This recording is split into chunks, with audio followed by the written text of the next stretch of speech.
तो दोस्तों आज का हमारा जो टॉपिक है वो है स्कल्पचर्स इन इंडियन हिस्ट्री। अब स्कल्पचर्स को हिंदी में क्या बोलते हैं? मूर्ति कला। मैंने आपको आर्किटेक्चर के बारे में, जो स्थापत्य कला के बारे में पहले ही बताया था। अब जो हमारे देश में जो स्कल्पचर का विकास हुआ है वो उसके बारे में पीरियड के हिसाब से अपन देखेंगे। जैसे पहले हम लेंगे इंडस वैली का, यहाँ क्या क्या विकास हुआ। तो सबसे पहले यहाँ देखेंगे कि बहुत सारे सिल्स का निर्माण जो है ना, इसको बोलते हैं एक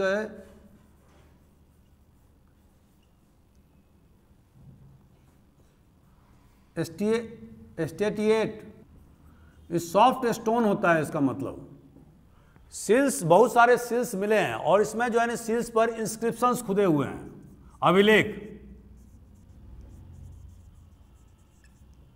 जिसको कि हम पढ़ नहीं पाए, नॉट डिसाइफर्ड। इसके अलावा सिल्स पर हमें एनिमल्स, बहुत सारे जानवरों के चित्र जो है ना उस पर बने हुए हैं सिल्स पर। और जैसे सबसे ज़्यादा जो इम्पोर्टेंट जो है वो यूनिकॉर्न। जैसे यूनिकॉर्न मतलब वन हॉर्न एनिमल, जैसे बड़ा सिंगा, जैसे हाथी, जैसे घोड़ा था उन्होंने उपयोग किया ही नहीं था, एलिफेंट। ये जो भी जानवरों को जो उन्होंने डोमेस्टिकेट किया था, पालतू बनाया था, उन सब जानवरों को उन्होंने सिल्स के माध्यम से दर्शाया है। अब दोस्तों इसमें दो इंपॉर्टेंट जो चीज़ है जो हमें मिलता है उस पीरियड में, वो क्या है? एक तो है डांसिंग गर्ल, जो मोहनजोदड़ो से मिला है। ये ब्रॉन्ज का है। ब्रॉन्ज मतलब कांसा। ब्रॉन्ज का निर्माण कैसे होता है? Copper and plus brass. मतलब क्या होता है? कॉपर प्लस, ये सब एलॉयड हैं। अब आप लोगों को इतना भी तो नॉलेज होना चाहिए यार, हर चीज़ एक दूसरे से जुड़ा हुआ है। आप ये नहीं कह सकते कि हम तो आर्ट्स के विद्यार्थी हैं, हमें तो नहीं पता। तो इसीलिए पहले क्या होता था कि अभी भी होता है कि 10वीं कक्षा तक साइंस आर्ट सब एक साथ पढ़ाए जाते थे, क्योंकि हर जगह उसका उपयोग होता है। और ब्रॉन्ज, जैसे मैंने कहा, ब्रॉन्ज मतलब कांसा, तो इसमें वो एलॉयड किस चीज़ का है? Copper plus tin. ठीक है। ये जो इंडस वैली जो कल्चर था या सिविलाइजेशन, वो कौन था? ब्रॉन्ज कल्चर था। ठीक है, जो मैंने आपको पहले बता चुका हूं। तो यहां पर जो हम डांसिंग गर्ल जो देख रहे हैं वो ब्रॉन्ज का बना हुआ है, और ये एक नेकलेस पहने हुए है। नेकलेस को क्या बोलते हैं? हार। और दूसरा बैंगल्स, हाथ में बहुत सारी चूड़ियां जो है ना पहने हुए हैं और पूरी नेकेड है, ऑलमोस्ट नेकेड। ये बहुत ही इंपॉर्टेंट स्पेसिमेन है जो मोहनजोदड़ो में मिला है। ये आपको पूछता रहता है क्वेश्चन में। दूसरा जो हमें सिल्स से क्या प्राप्त होता है? मदर गॉडेस का सिल्स मिलता है। ठीक है। और एक सिल्स और मिलता है, पशुपत महादेव। लोग कहते हैं पशुपत महादेव का ये प्रोटोटाइप महादेव, जो आजकल जो शिव जी का जो मूर्ति बनता है तो उसको बोलते हैं प्रोटो शिवा। प्रोटो मतलब शिव जी का शुरुआती दिन का मूर्ति।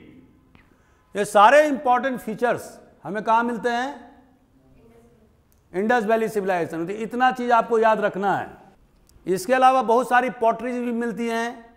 पॉटरी जो बर्तन जिसको बोलते हैं, कुछ बर्तन जो है ना प्लेन हैं, कुछ इनग्रेव्ड हैं जिसमें कलाकारी किया हुआ है।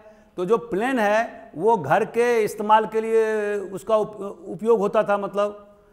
और कुछ जो है ना अलंकार साज सज्जा के लिए उपयोग होता था। तो हम पॉटरी जो है वो भी हम काफ़ी पॉलिश्ड देखते हैं इंडस वैली सिविलाइजेशन के दौरान। और रेड सैंडस्टोन का टोर्सो मिला है हमको, और टोर्सो मतलब दोस्तों कितना होता है, यहां तक, only the half person of the body, you know, this is called torso. ये मिला है। सॉफ्ट स्टोन इसका माने होता है। सॉफ्ट स्टोन मतलब कोमल, ये सॉफ्ट, सॉफ्ट मतलब कोमल ही होता है। स्टोन मतलब पत्थर या प्रस्तर हिंदी में बोलेंगे। तो ये सारे इंपॉर्टेंट पॉइंट मैंने आपको बता दिया। इंडस वैली कल्चर के समय में जो जो स्कल्पचर्स का डेवलपमेंट हुआ उसके बारे में हमने बता दिया। एक चीज़ और ध्यान रखने वाली बात है कि ये बहुत सारे सील्स हमें मेसोपोटामिया या जो समकालीन जो सभ्यता था बेबीलोनिया में, वहाँ भी हमें मिलते हैं। उससे हमें क्या पता चलता है कि दोनों एक दूसरे से कनेक्टेड थे और उनका व्यापारिक संबंध भी स्थापित था। कुछ लोग ये भी कहते हैं कि ये इन सील्स का उपयोग करेंसी के रूप में किया जाता था। ठीक है, तो it is just a conjecture, अनुमान पर आधारित है। We cannot say anything with pure certainty. ठीक है, that's all, because the script has not been deciphered till yet. अभी तक स्क्रिप्ट को हम पढ़ नहीं पाए हैं। अब दोस्तों चलते हैं मौर्जन पीरियड में। मौर्जन पीरियड क्या है? 320। The last king was Brihadratha who was killed by Pushyamitra Shunga, his commander in chief of the army. ठीक है, इतना पीरियड जो है वो मौर्जन पीरियड है। And the first king was Chandragupta Maurya, जिसने पाटलिपुत्र में धननंद, जो नंद डायनेस्टी का रूलर था, उसको चाणक्य के सहायता से, या जिसको कौटिल्य बोलते हैं, उसकी सहायता से वहाँ से ओवरथ्रो करके और उसके बाद में मौर्य वंश की स्थापना किया था। ठीक है, अब दोस्तों इस पीरियड में हम क्या देखते हैं? ये हमें यक्ष और यक्षिणी की मूर्ति मिलती है। यक्ष की मूर्ति तो पाटलिपुत्र से मिलता है, और यक्षिणी की मूर्ति कहाँ से मिलता है? बेसनगर। बेसनगर कहाँ है? मैंने आपको उस दिन बताया था कि बेसनगर जो है विदिशा के बगल में है, मात्र 6 किलोमीटर दूर में। और वहाँ पर हेलियोडोरस का जो पिलर है, जिसके बारे में मैंने आपको क्वेश्चन भी पूछा था, हेलियोडोरस का, ये हेलियोडोरस कौन था? ग्रीक एम्बेसडर था। और इसके क्या देखते हैं? गरुड़ की मूर्ति बना हुआ है। ठीक है, और बेसनगर आप जाएंगे यहाँ विदिशा से 6 किलोमीटर दूर, तो कैंपस में देखेंगे कि विष्णु की मंदिर भी है, जो कि अब भग्नावशेष हो गया है। ठीक है, तो हम ये यक्षिणी जो मूर्ति है वो हमें कहाँ मिलता है? बेसनगर से। बेसनगर कहाँ है? विदिशा से 6 किलोमीटर दूर। इसके अलावा हम मौर्जन पीरियड में क्या देखते हैं? आपको मैंने बताया था कि अशोक के समय में मोनोलिथिक पिलर जगह जगह पर उनके द्वारा स्थापित किए गए थे। अभी भी हिंदुस्तान में बहुत जगह है, जैसे कि रामपुरवा में, बिहार का जो इलाका है रामपुरवा में, और लौरिया नंदनगढ़, भूल गया, लौरिया नंदनगढ़ या रामपुरवा या सारनाथ या सांची। अशोक के पिलर में हम क्या देखते हैं? एक तो मोनोलिथिक है, पूरा साफ्ट जो है, पूरा जैसे एकमेनिड एम्पायर में, जो ईरानियन एम्पायर जिसको बोलते हैं, जहाँ से उन्होंने इसको बोरो किया, तो वहाँ क्या है कि जो पूरा जो पिलर होता था वो टुकड़े टुकड़े में होता था। ये ध्यान रखने वाली बात है। ठीक है, लेकिन यहाँ पर क्या है कि मोनोलिथिक है, पूरा पिलर है एक साथ, उसके ऊपर में कैपिटल है, जैसे पिलर है, ठीक है, और इसके ऊपर जो है ना, वो जो अभी जो हमारा जो राष्ट्रीय चिन्ह है, ठीक है, यूं आप ये कर दीजिए इसको, मतलब इन्वर्टेड जो है कमल है या कोई भी चीज़ है, और उसके ऊपर जो है ना, जैसे कि सारनाथ का जो अपना जो कैपिटल है वो क्या है, 4 लाइन बना हुआ उसमें, जो हमारा राष्ट्रीय चिन्ह है, वहीं से हमने बोरो किया है। ठीक है, तो आपको क्वेश्चन पूछ सकता है कि अभी जो राष्ट्रीय चिन्ह है वो कहाँ से बोरो किया गया है? तो आप क्या बताएंगे कि सारनाथ से कि पिलर इंस्क्रिप्शन जो अशोक का है उससे हमने बोरो किया है, जो हमारा अभी नेशनल इम्ब्लेम है। ठीक है, नेशनल इम्ब्लेम। ये 4 शेर जो है वो क्या द्योतक है, उत्तर दक्षिण पूर्व पश्चिम। आपको केवल 3 शेर दिखता है, रुपया पर आप देखते हैं तो सामने का 3 ही जो है लाइन दिखता है, शेर मतलब लाइन। एक जो शेर का पीछे वाला हिस्सा है वो नहीं दिखता है, लेकिन वर्चुअली वो 4 शेर होता है। ठीक है, तो उसके नीचे भी क्या क्या कौन कौन जानवर का यूज किया गया वो भी थोड़ा पढ़ लीजिएगा आप लोग। यस, तो पूरे कौन कौन से जानवर हैं, क्योंकि एक बार मुझे 1984 के पीटी में पूछा था, तो आप उसको पढ़ लीजिएगा यूपीएससी के प्रीलिम्स में। तो बहुत सारे, जैसे हमने आपको रामपुरवा बताया, लौरिया नंदनगढ़ बताया, तो वहां पर तो जो कैपिटल पर जो एनिमल है वो एक ही एनिमल है, ओनली वन। लेकिन यहां सारनाथ में और सांची में हम क्या देखते हैं कि 4 एनिमल का उपयोग किया गया है। तो this is also a development in the area of sculpture. ठीक है, जो हमारा मूर्ति कला है उसमें एक विस्तार के अच्छे सही ढंग से तराश करके, मतलब पिलर को पॉलिश करके, पॉलिशिंग ऑफ। अब ये इसके पहले के ज़माने में इतना बढ़िया पॉलिशिंग नहीं हुआ, और इसी कारण से आप देखते हैं कि हजारों, कितने साल हो गए, देखिए गिनती कर लीजिए, 2000 से ज़्यादा वर्ष हो गए ना, लेकिन अभी भी वो पिलर खड़ा है। तो आप समझ सकते हैं कि इसकी ड्यूरेबिलिटी क्या है, और ये सब पॉलिशिंग के कारण ही हुआ है। अगर वो ओपन होता तो इतना दिन तक नहीं चलता हो। ठीक है, तो रामपुरवा में केवल एक बुल मतलब सांड, कैपिटल के ऊपर जो है ना उसके बाद बुल का उपयोग हुआ है। ठीक है, पिलर पर। और लौरिया नंदनगढ़ में लाइन का, लेकिन लाइन एक ही है। लेकिन सारनाथ में हम क्या देख रहे हैं, 4 लाइन वहां पर किया गया है। और उसी तरह से हम सांची में भी देखते हैं 4 लाइन। ठीक है, तो ये इसका इंपॉर्टेंट फीचर है। अब दोस्तों इसके बाद में हम चलते हैं पोस्ट मॉडर्न पीरियड।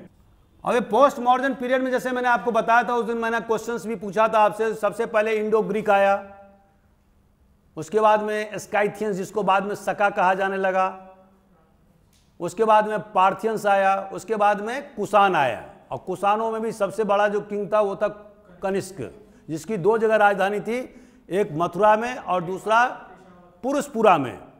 पुरुषपुरा को आज की तारीख में क्या बोलते हैं, पेशावर, जो अभी पाकिस्तान में है। ठीक है, तो उसकी 2 राजधानी थी। अब दोस्तों पोस्ट मॉडर्न पीरियड में हमारे यहां स्कल्पचर का जबरदस्त विकास हुआ, और वो कौन कौन सा था। पहला, ये गांधार आर्ट को ये कब डेवलप हुआ है, जब कुषाण का शासन था। कुषाण का शासन कहां कहां था, यदि आप देखेंगे तो अभी जो एशिया के 6 देश जो हैं उसमें शामिल होंगे। इंडिया तो है ही, पाकिस्तान भी है, उसके अलावा अफगानिस्तान, ताजिकिस्तान, तुर्कमेनिस्तान, ईरान नहीं। ये जो सेंट्रल एशिया के जो हिस्से हैं, 4 कंट्री और जो रूस से टूट करके अभी अलग हुए हैं, वो 4 country plus Pakistan plus Afghanistan और प्लस इंडिया, आज की तारीख में 6 कंट्री में उसका विस्तार होगा। तो हुआ क्या कि बहुत सारे जो बाहरी तत्व थे, बहुत सारे बाहरी लोग, वो हिंदुस्तान में आए और उन्होंने यहाँ के स्कल्पचर को, यहाँ के आर्किटेक्चर को, यहाँ के पेंटिंग को, यहाँ के जीवन पद्धति को बहुत ही बड़े पैमाने पर चेंज किया। और सबसे पहला जो चेंज हुआ और उसका जो परिणति था वो क्या था, गांधार आर्ट। दोस्तों इसका जो इसका सेंटर था वो कहाँ है, गांधार। गांधार कहाँ पर है, तक्षशिला। अगर आप पाकिस्तान के नक्शा पर देखेंगे तो तक्षशिला के बगल में ही गांधार है। हमने आपको पूर्व के वीडियो में बताया था कि 16 जनपद जो 6ठी शताब्दी ईस्वी पूर्व में विकसित हुआ, उसमें एक गांधार भी था। और आपको मैंने क्वेश्चन भी पूछा था कि दुर्योधन की माँ कहाँ की रहने वाली थी, तो गांधार की थी, और इसलिए उसको गांधारी बोलते थे। ठीक है, जो आंख में पट्टी बांध करके रहती थी, बिकॉज उसके हस्बैंड ब्लाइंड थे। तो ये गांधार जो है वो बहुत ही क्रूशियल प्लेस है ये। और यहाँ पर विकास क्यों हुआ, क्योंकि आप देखेंगे कि पहले इंडो ग्रीक आए, तो वहाँ पर उनके कुछ कल्चरल जो रेमिनेंट्स हैं वो रहे वहाँ पर, बाद में उनको कुषाण लोगों ने हटा दिया। इसके पहले आप देखेंगे कि 6ठी शताब्दी ईसा पूर्व में भी डेरियस फर्स्ट ने आक्रमण किया था अपने हिंदुस्तान पर, और उस जमाने में उन्होंने सिंध और पंजाब का सूबा, जिसमें कि गांधार भी आएगा, इसको उन्होंने कब्जा कर लिया था। और वो उन्होंने अपने, डेरियस फर्स्ट कहाँ का था राजा? ईरान का। तो उन्होंने क्या किया कि 516 BC में यहाँ भी आक्रमण किया, और उसका परिणाम क्या हुआ कि उसको उन्होंने 20वां राज्य बना दिया, 28। और पूरे ईरान साम्राज्य का जितना रेवेन्यू आता था उसका 1/3 जो रेवेन्यू आता था वो इसी पंजाब और सिंध के इलाके से आता था, बिकॉज ये लैंड बहुत फर्टाइल एरिया होने के कारण से। आप इसका बैकग्राउंड समझ गए। तो इसीलिए गांधार में इस आर्ट की उत्पत्ति हुई पोस्ट मॉडर्न पीरियड में। अब दोस्तों इसकी विशेषता क्या है? यह है ग्रेको रोमन, इसको बोलते हैं ग्रेको इंडियन स्टाइल। इसका मतलब क्या होता है? इसमें सब्जेक्ट मैटर जो है, सब्जेक्ट मैटर क्या है? इंडियन, और खास करके बुद्धिज्म, और या जातक स्टोरी। जातक को क्या बोलते हैं? The story of the previous birth of Buddha, that is called जातक स्टोरीज। ये सारे जो है ना, उन्होंने जो सब्जेक्ट मैटर जो है लिया, मैंने थीम जो लिया, वो कहां से लिया? इंडिया से। लेकिन जो टेक्निक का इस्तेमाल किया वो क्या था? ग्रीक। Technique was Greek.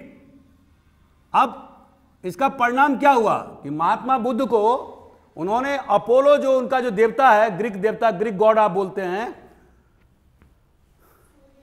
उसके हिसाब से उन्होंने उनका चेहरा मोहरा बनाना शुरू किया। ठीक है, जैसे कि उनका जो सबसे बड़ा हीरो है वो उसको हरकुलिस, ठीक है ना। तो उनका जो हरकुलिस का जो चेहरा जो ग्रीक मैथोलॉजी में है, उसी के हिसाब से महात्मा बुद्ध की भी मूर्ति बनाई जाने लगी। ठीक है, जो ड्रेपरी है, ड्रेपरी मतलब कपड़े पहनने का विधान, जो ड्रेपरी है उसका भी, जैसे कि महात्मा बुद्ध जो धोती पहनते थे तो उन्होंने उसको जबरदस्त उसको फोल्डिंग दिखाया। फोल्डिंग आप देखेंगे अगर मूर्ति में तो आपको फोल्डिंग, धोती का फोल्डिंग दिखेगा। ठीक है, और चेहरा मोहरा भी जो है ना ग्रीक गॉड की तरह उन्होंने दर्शाया। ठीक है, तो ये सारे जो टेक्निक हैं वो कहाँ के हैं?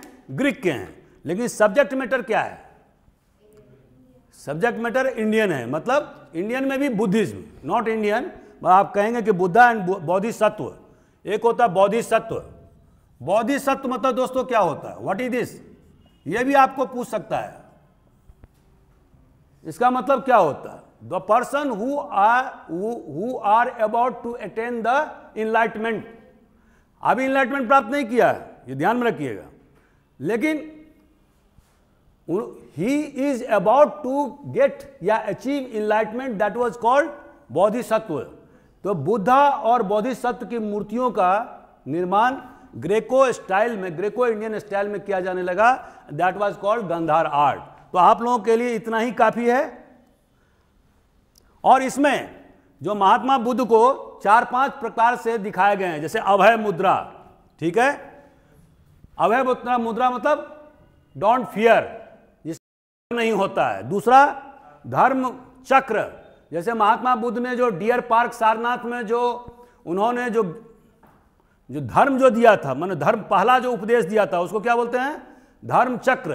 तो उस मुद्रा में। तीसरा ध्यान मुद्रा, जैसे कि आजकल योगी लोग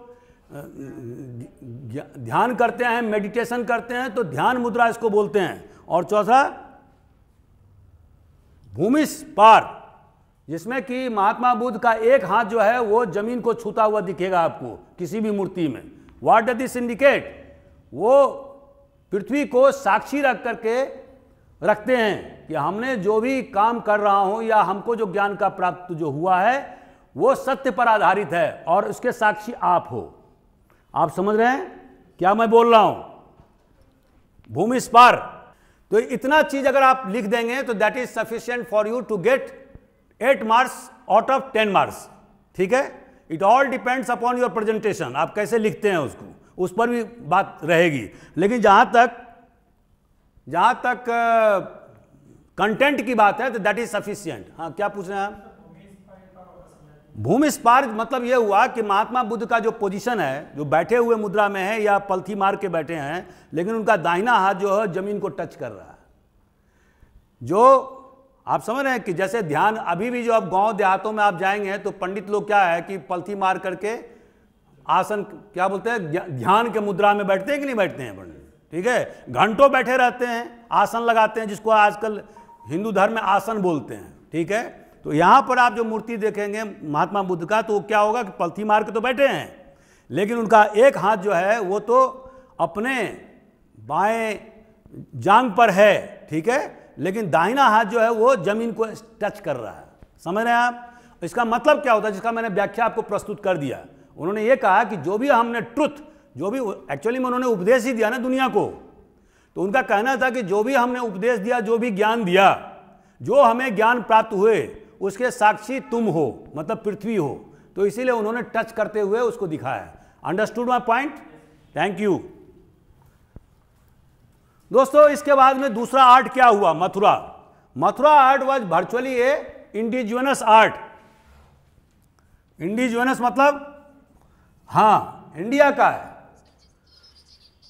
जिसकी ओरिजिन इंडिया में हुई हो, और यह कुषाण पीरियड में हुआ। और आपको मैंने बताया कि कुषाण का जो दूसरा राजधानी था वो मथुरा था। तो उस जमाने में मथुरा जो है बहुत बड़ा आर्ट का सेंटर हो गया था। ठीक है, तो यहां पर ये एक इंडिजिनस आर्ट माने घरेलू मूर्ति कला यहां पर विकसित हुआ। और इसमें आप देखेंगे कि Buddhism,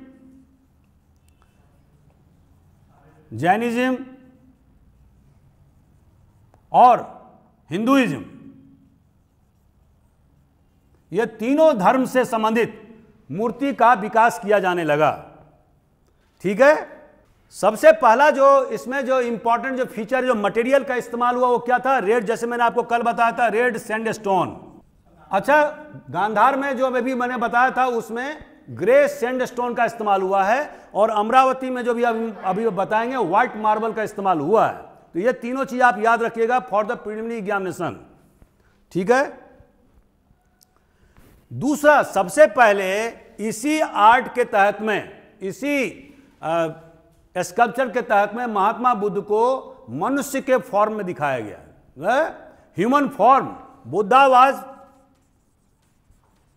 depicted in human form. अच्छा, यहीं से अब देखेंगे कि हिंदू धर्म में भी जो पहले देवी देवताओं को की मूर्ति नहीं बनाई जाती थी, ये मैं आपको बता देता हूं अब भी। लेकिन ये जो मथुरा आर्ट के तहत में ही जब महात्मा बुद्ध के मूर्ति बनने लगे तो हिंदुओं देवी देवताओं की मूर्ति बनने लगे। और इसमें सबसे ज्यादा देवी देवताओं की जो मूर्ति बनी वो दो देवताओं की, एक विष्णु और दूसरा दुर्गा या शक्ति, और शक्ति। और इसमें एक और विशेषता हुआ, जैसे अभी आप देखेंगे दुर्गा पूजा होगा अक्टूबर महीने में, तो हम क्या देखते हैं, यस, तो दुर्गा माता को हम देखते हैं कि 4-4 हाथ दिखाए गए हैं, मतलब कुल मिला के 8 हाथ। तो ये मतलब उनको सर्वशक्तिमान दिखाने का कोशिश है कलाकारों के द्वारा। ठीक है, या रावण को 10 गर्दन या सर दिखाया गया है। तो ये जो इसका जो डेवलपमेंट हुआ वो इसी पीरियड में हुआ, और अंडर द मथुरा आर्ट या स्कल्पचर। समझ रहे हैं आप? इसके पहले हिंदू धर्म में या ब्राह्मणिकल रिलीजन में कोई मूर्ति उर्ति नहीं बनाई जाती थी, यह आप स्पष्ट क्लियर रखिए। ठीक है, और किसी भी जो मुल्ला मौलवी या पंडित हैं उसके चक्कर में मत फंसिए, क्योंकि हिस्ट्री क्या है या हम जो पढ़ रहे हैं वो क्या है? It is just about searching the truth. सही क्या है? एक स्कॉलर क्यों है? अभी हम कल इश्तियाक अहमद का किताब पढ़ रहे थे, पाकिस्तान का बहुत बड़ा स्कॉलर है, और अभी वो स्वीडन के स्टॉकहोम यूनिवर्सिटी में पढ़ा रहे हैं पिछले 40 साल से। उन्होंने बहुत सारी किताबें लिखी हैं, तो मैं पढ़ करके दंग रह गया। और उन्होंने कहा है कि स्कॉलर का काम ये नहीं है कि कौन किसके बारे में क्या सोचता है, जो फैक्ट है उसके बारे में हम बात करेंगे। कौन गलत है कौन सही है इसका विवेचना हम करेंगे, क्योंकि स्कॉलर का काम ही यही है। इसलिए उन्होंने जिन्ना को भी नहीं छोड़ा है। पहली बार पाकिस्तान के इतिहास में हुआ कि एक पाकिस्तानी स्कॉलर ने जिन्ना को नहीं छोड़ा, नहीं तो आज़ादी के बाद से आज तक जिन्ना के बारे में कोई एक लाइन नहीं लिखा पाकिस्तानी राइटर ने, ड्यू टू द फियर कि हमें मार दिया जाएगा मुल्ला मौलवियों के द्वारा। ठीक है, जबकि यहाँ पर गांधी जी, नेहरू जी, राजेंद्र प्रसाद, वल्लभ भाई पटेल और सुभाष चंद्र बोस, इनके बारे में तो बहुत धड़ल्ले से लोगों ने लिखा, बहुत सारी गलतियाँ भी गिनवाई इन लोगों ने। ठीक है, अभी भी गिनवा रहे हैं, लेकिन पाकिस्तान में किसी की हिम्मत नहीं थी कि कायदे आजम जिन्ना के बारे में एक लाइन भी लिख सके।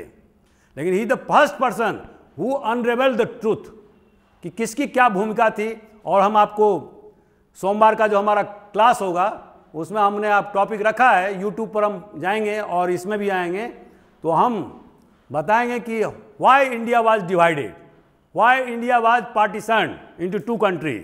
खैर दोस्तों, अब तीसरा जो हमने आपको कहा कि अमरावती आर्ट की क्या विशेषता है। व्हाइट मार्बल जो मैंने आपको बताया, सबसे इंपॉर्टेंट जो इसमें जो फीचर है अमरावती का, इसमें है पहला तो व्हाइट मार्बल है, वो तो आप लिख ही लीजिए। दूसरा, इसका जो सेंटर थीम है वो है ह्यूमन। यहां पर ज्यादा देवी देवताओं के मूर्ति वगैरह पर ज्यादा जोर नहीं है, बल्कि ज्यादा राजा के पुत्र के, उसकी पत्नियों के बारे में, इन सब बातों के बारे में इसमें व्याख्या ज्यादा प्रस्तुत की है। दोस्तों, अमरावती कहाँ है ये तो आपको पता होगा, गुंटूर डिस्ट्रिक्ट में, आंध्र प्रदेश में। अभी राजधानी बन रही है, कृष्णा और गोदावरी के बीच के डेल्टा में यह स्थित है, इतना तो आपको याद रहेगा। इसके साथ ही एक नागार्जुनी कोंडा एक दूसरा इंपॉर्टेंट साइट है, उसके बारे में भी हम आपको बताएंगे। तो अमरावती आर्ट जो है बेसिकली अमरावती में और नागार्जुनी कोंडा, ये दो जगह डेवलप हुआ। किसके पीरियड में? सातवाहन पीरियड में। ठीक है, तो यहां पर लिखेंगे आप सातवाहन पीरियड, जिसके सबसे बड़े जो प्रतापी राजा थे वो गौतमीपुत्र सातकर्णी था। ठीक है, इतना आप याद रखिए, क्योंकि मौर्यों के अवसान के बाद में डेक्कान में सातवाहनों का राज्य हुआ। ठीक है, और उनके सबसे जो इंपॉर्टेंट जो राजा थे उसको बोलते हैं गौतमीपुत्र सातकर्णी, जो वर्ण के हिसाब से ब्राह्मण थे। ठीक है, और मैंने आपको बताया था ब्राह्मणिकल रिएक्शन, मौर्यों का जो डिक्लाइन हुआ था उसका एक बेसिक रीजन क्या था? ब्राह्मणिकल रिएक्शन, अकॉर्डिंग टू महामहोपाध्याय हरप्रसाद शास्त्री। ठीक है, तो डिक्लाइन ऑफ मौर्य में, तो उसके बाद हम क्या देखते हैं कि मौर्यों के अवसान के बाद में हिंदुस्तान में बहुत सारे जो राजा हुए, सतवाहन या शुंग या कण्व, ये सब ब्राह्मण थे। और एक समय तो ऐसा आया था कि हिंदुस्तान के 27 राजवंशों का जो राजा था वो ब्राह्मण था। ठीक है, पल्लव, दक्षिण भारत में पल्लव खुद ब्राह्मण थे, जिसके बारे में आपको बता चुका हूं। तो अमरावती में पहला क्या है? व्हाइट मार्बल का इस्तेमाल होता था। दूसरा, इसमें लंबे टांग और slender body, long leg and slender body. अब यदि आपको स्पेसिफिक फीचर 5 नंबर का पूछेगा तो आप बता दीजिए कि इसमें जो मेन फोकस था वो जिस तरह से मथुरा में या गांधार में हम देखते हैं कि हिस्ट पुष्ट टांग दिखाए गए हैं, या बॉडी जो है ना काफी मोटा तगड़ा दिखाया गया, यहां पर क्या है? शेपअप। ठीक है, तीसरा, यहां पर ह्यूमन जो बॉडी है, मनुष्य की जो शरीर है, उस पर ज्यादा फोकस किया गया है। और ये नैरेटिव स्टाइल में है। नैरेटिव, कथा कहने का स्टाइल, इसका मतलब क्या होता है? What does this indicate? इसका मतलब यह हुआ कि आपको ऐसी मूर्तियां मिलेंगी, मूर्तियों की समूह, जिसको कि आप देख करके अंदाजा, आप कहानी तैयार कर सकते हैं। मूर्तियां जो है, जैसे मंदिर है तो मंदिर के बीच का जो गैलरी है उसमें दोनों तरफ जो है ना मूर्तियां इस प्रकार से बनाई गई हैं, जैसे मान लो कि किसी लड़की का शादी हुआ, उसके बाद में शादी का तो मूर्ति बना ही हुआ है, उसके बाद में लड़की का अब वो विदा होगी तो उसका डोला बनेगा। पहले डोला में लड़की चलती थी तो उसके कहार होते थे उठाने वाले 4 लोग, तो वो भी आपको दर्शाया जाएगा, कैसे माता पिता रो रहे हैं वो भी आपको डिपिक्ट किया जाएगा। You understand? तो आप उस मूर्तियों को देख करके, ग्रुप ऑफ जो स्कल्पचर है देख करके आप अंदाजा लगा देंगे कि ये कहना क्या चाह रहा है। This is a kind of narration, कहानी, मतलब मूर्ति के माध्यम से कहानी कहने की कला, दैट इज कॉल्ड अमरावती। समझ रहे आप? क्लियर? और इसमें भी आप जो थीम है वो क्या है, ह्यूमन को ज्यादा इंपॉर्टेंट किया है, महात्मा बुद्ध को और जातक स्टोरी को चिन्हित किया गया है, राजा को, राज दरबारियों का, और जो वहां के जो पैलेस है, महल है, वहां की महारानियों, उनके बच्चे, राजकुमार, इन सारे लोगों को डिपिक्ट या वर्णन करने का काम अमरावती आर्ट में किया गया है। तो दोस्तों इतना अगर आपने लिख दिया, I think it is sufficient. और इसका 2 सेंटर है, एक तो अमरावती तो मैंने बताया है, दूसरा नागार्जुनी कोंडा। ठीक है, नागार्जुनी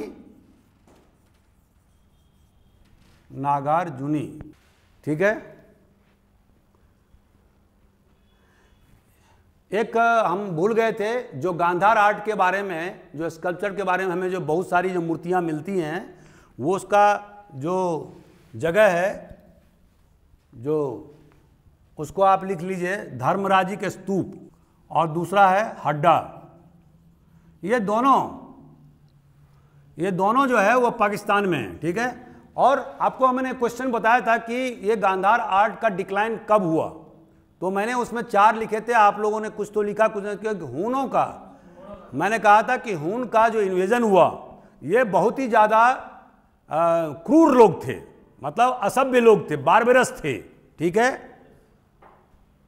तो इनके द्वारा बहुत सारी मूर्तियों को विखंडित किया गया, तोड़ दिया गया। ठीक है, जैसे ये अभी आप देखेंगे कि बामियान जो कहाँ है, अफगानिस्तान में, वहाँ पर रॉक कट स्टैच्यू है महात्मा बुद्ध का, जो वर्ल्ड का सबसे बड़ा है। ठीक है, उसको अभी तालिबान ने क्या किया था, तोड़ने फोड़ने का काम किया था, जो बहुत बड़ा न्यूज आइटम हुआ था। ठीक है, तो वो भी जो रॉक कट स्टैच्यू है बुद्धा का, वो इसी एरिया में है, मतलब 400 किलोमीटर के रेडियस में। ठीक है, तो आप समझ सकते हैं कि किस प्रकार से रॉक कट स्टैच्यू बनाने की कला उस जमाने में विकसित हुआ, मैंने पोस्ट मॉडर्न पीरियड में। तो दोस्तों अब हम चलते हैं गुप्ता पीरियड में। गुप्ता पीरियड से संबंधित मेरे वीडियो हैं 3। आप लोगों ने उसमें से कितने वीडियो को पढ़ा है बताइए?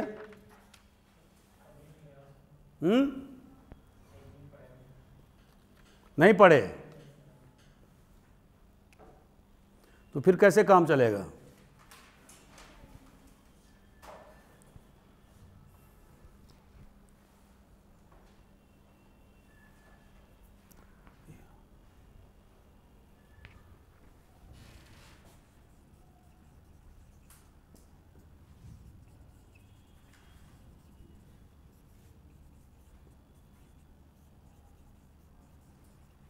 गुप्ता पीरियड में 3 जो इंपॉर्टेंट जो शहर था, मथुरा, सारनाथ और पाटलिपुत्र, जिसको आज की तारीख में पटना कहते हैं, ये महत्वपूर्ण स्थान था गुप्ता स्कल्पचर के लिए, मतलब मूर्ति कला के लिए। और यहाँ पर जो हम देखते हैं कि शुरुआती समय में तो कुषाण और गुप्तकालीन लक्षण जो का सम्मिश्रण मिलता है, और धीरे धीरे हम क्या देखते हैं कि पूरी तरह से जो है, जो मैंने आपको मथुरा आर्ट बताया था, मथुरा स्कल्पचर, उसका डेवलपमेंट हो जाता है, जिसमें कि किसी प्रकार के विदेशी प्रभाव नहीं है। ठीक है, ये पूरी तरह से डेवलप हो जाता है। और ये डेवलपमेंट कहाँ होता है? गुप्ता पीरियड में। इसकी शुरुआत कहाँ से होती है? कुषाण पीरियड से, मतलब पोस्ट मॉडर्न पीरियड से। लेकिन इसका जो पूरी तरह से इवोल्यूशन होता है वो कहाँ होता है? गुप्ता पीरियड में। इसीलिए हम देखते हैं कि इस पीरियड में बहुत सारे मूर्तियाँ बनाई गई हिंदू देवी देवताओं के, महात्मा बुद्ध के, बोधिसत्व के, जातक स्टोरी पर आधारित जैन तीर्थंकरों के, बहुत सारी मूर्तियां बनाई गई। ठीक है, और इसी कारण से हम क्या कहते हैं कि जो गुप्ता पीरियड है वो आर्ट एंड कल्चर के मामले में वो हिंदुस्तान का स्वर्णिम युग था। इसके बारे में हमारा वीडियो बना हुआ है, तो वो आप देखिए। अब गुप्तकालीन जो मूर्तिकला का जो केंद्र था वो जैसे एलिफेंटा डेक्कान में, उसके बाद अमरावती, एलोरा, अजंता, नालंदा, लुम्बिनी, मथुरा, सारनाथ, बोधगया, राजगृह, कुशीनगर, श्रावस्ती, ये सारे इंपॉर्टेंट प्लेसेस थे, स्थान थे जहां पर कि गुप्त समय में स्कल्पचर या मूर्तिकला का विकास हुआ। ठीक है, और जो आज जो आप देख रहे हैं, जो विभिन्न प्रकार की जो मूर्तियां देख रहे हैं या अभी हिंदुस्तान में जो बन रहे हैं, जैसे देवी देवताओं के, जैसे माँ दुर्गा की, वो सब उसी पीरियड से पूरी तरह से प्रभावित हैं। ठीक है, आप उदयगिरी यहाँ पर है बिरसा में पहाड़ी, वहाँ पर आप जाइए, गुफा में आप क्या देखते हैं, विष्णु अवतार बराह का एक विशाल मूर्ति निर्मित है जो पहाड़ी को काट के बनाया गया है। उसी तरह से पार्श्वनाथ आपने देखा होगा, जो जैन तीर्थंकर हैं उनकी भी मूर्ति बनाई गई है, रॉक को काट के बनाई गई है। ठीक है, वो सब जो है जो मूर्तियां हैं ये सब गुप्तकालीन पीरियड हैं। ठीक है, तो हम दोस्तों राजपूत पीरियड में इम्पॉर्टेंट जो डेवलपमेंट हुए वो क्या क्या थे, तो मैं थोड़ा सा आपको बता देना चाहता हूं कि मेरा समय समाप्त हो रहा है। जैसा कि आप जानते हैं कि गुप्त वंश के डिक्लाइन के बाद में या अवसान के बाद में हर्षवर्धन, और उसके बाद में हमने त्रिपक्षीय युद्ध के बारे में बताया था आपको, एक वीडियो हमारा, गुर्जर प्रतिहार, पाल और राष्ट्रकूटा, और इन तीनों का शासन 200 वर्षों तक चला और उसके बाद में इनके तीनों वंश समाप्त हो गए। उसके बाद में राजपूतों का उदय हुआ हिंदुस्तान में, जिसमें कि तोमर दिल्ली में, चौहान अजमेर में, चंदेला बुंदेलखंड में, और सोलंकी गुजरात में, परमार मालवा में जिनकी राजधानी धारा नगरी थी। ठीक है, और गहड़वालास जिनकी राजधानी थी कन्नौज, जिसके आखिरी राजा कौन थे, जयचंद, जिनको राठौर कहा जाता था। ठीक है, ये बहुत सारे राजपूत राजाओं का उदय हुआ और उसके पीरियड में मूर्तिकला का भी विस्तार हुआ। तो उस मूर्तिकला में इसके महत्वपूर्ण अवयव क्या क्या हैं कि पहला कि इस पीरियड में आप देखेंगे कि ऐसा नहीं है कि बौद्ध धर्म खत्म हो गया, बौद्ध धर्म, जैन धर्म और हिंदू धर्म, इससे संबंधित मूर्तियां बनाई जाने लगी, और खास करके जो धातुओं की मूर्ति है उस पर विशेष जोर दिया जाने लगा। पहले के समय में हम देखते थे कि ज़्यादा पत्थर का, प्रस्तर का, या रेड स्टोन, व्हाइट मार्बल, या इस तरह का हमने आपको बताया कि ग्रे सैंडस्टोन का इस्तेमाल। लेकिन इस पीरियड में हम क्या देखते हैं कि अधिक से अधिक जो है वो धातुओं का उपयोग होने लगा। और इसी समकालीन में जो हम दक्षिण भारत में देखते हैं, मतलब 1200 ईस्वी से पहले ही तो चोला पीरियड था, तो वहाँ क्या देखते हैं, सबसे ज़्यादा जो है नटराज की मूर्ति, वो क्या है, अष्टधातु नटराज। ये मूर्ति कला अपने चरम पर पहुंचा किसके पीरियड में, चोला पीरियड में। लेकिन उत्तर भारत में भी सोना, चांदी, तांबा, रंगा, पीतल आदि धातुओं का प्रयोग किया गया मूर्ति के बनाने में। इसका तो विकास तो दक्षिण भारत में हुआ। ठीक है, बहुत सारे तो ब्रिटिश म्यूजियम में भी हैं जो ले गए वो लोग। ठीक है, और हिंदुस्तान में भी ऐसा नहीं है कि एक ही नटराज की मूर्ति बनी हुई है, बहुत सारे बने हुए हैं। ठीक है, इस काल में चूने के पत्थर की मूर्तियों का निर्माण हुआ, नंबर 1 पॉइंट। दूसरा, चूने के पत्थर के साथ साथ धातुओं से भी मूर्तियां बनाई जाने लगी, नंबर 2। नंबर 3, पाल वंश के राजाओं ने काले पत्थर का उपयोग किया।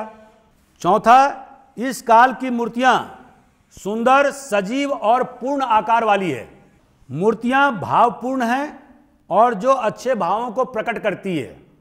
मतलब आपको दिखेगा कि ये मूर्ति हंस रही है या रो रही है या गंभीर अवस्था में है, चिंतन मनन में है, आपको मूर्ति के भाव से स्पष्ट झलकेगा। मतलब कलाकारों ने इस पीरियड आते आते उनमें जबरदस्त क्षमता उत्पन्न हो गया था कि मूर्ति को विभिन्न भावों में वो व्यक्त कर सकते थे, ठीक है, जैसे अभी कर रहे हैं। और मूर्तियों के अंगों का अनुपात उन्होंने सही किया। अब ये नहीं कि हाथ दिखा दिया तो 12 फीट का दिखा दिया, नो। हाथ, पैर, शरीर का जो स्ट्रक्चर है उसका अनुपात, रेशियो होता है ना, वो रेशियो को उन्होंने सही करना सीखा या तैयार किया। इसी पीरियड में हम क्या देखते हैं कि देवताओं के मूर्तियों में हाथों की संख्या बहुत ज्यादा है, जो मैंने आपको बताया। अब कहीं कहीं तो 8-8 हाथ दिखा दिया उन्होंने। अब ये सब क्यों किया गया? लोगों को ये दिखाया कि ये जो गॉड हैं या गॉडेस हैं ये इतने शक्तिशाली हैं, और सब हर हाथ में एक एक हथियार दिखा दिया गया। किसी में भाला, किसी में बर्छी, किसी में तीर धनुष, किसी में शंख चक्र, ठीक है। तो लोग को देखते देर लोग घबराने लगे जब, ठीक है।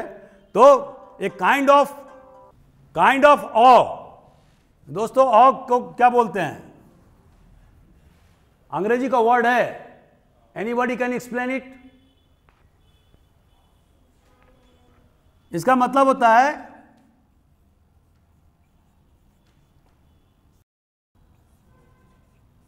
Fear plus respect. जहां पर डर भी हो और उसके जिस व्यक्ति से डर हो और उस व्यक्ति से आपको सम्मान भी दिखे, माना उस व्यक्ति के प्रति आपको सम्मान भी पैदा हो, तो उसको बोलते हैं AWE, ठीक है।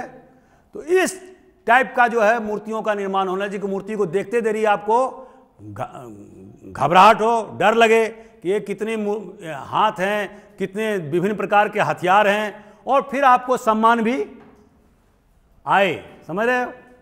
तो राजपूत काल का जो मूर्ति कला है वो बेसिकली गुप्तकालीन मूर्ति कला का ही एक्सटेंशन है, मतलब ज़्यादा उसका विस्तार हुआ है। लास्ट में हम यही लिखेंगे और अंत में लिखेंगे कि इस काल में हिंदू देवी देवताओं का, खास करके शिव, पार्वती, गणेश, हनुमान, ये जो महत्वपूर्ण जो ईश्वर या देवी या देवताओं थे, सबके मूर्तियां बनाए जाने लगे, ठीक है।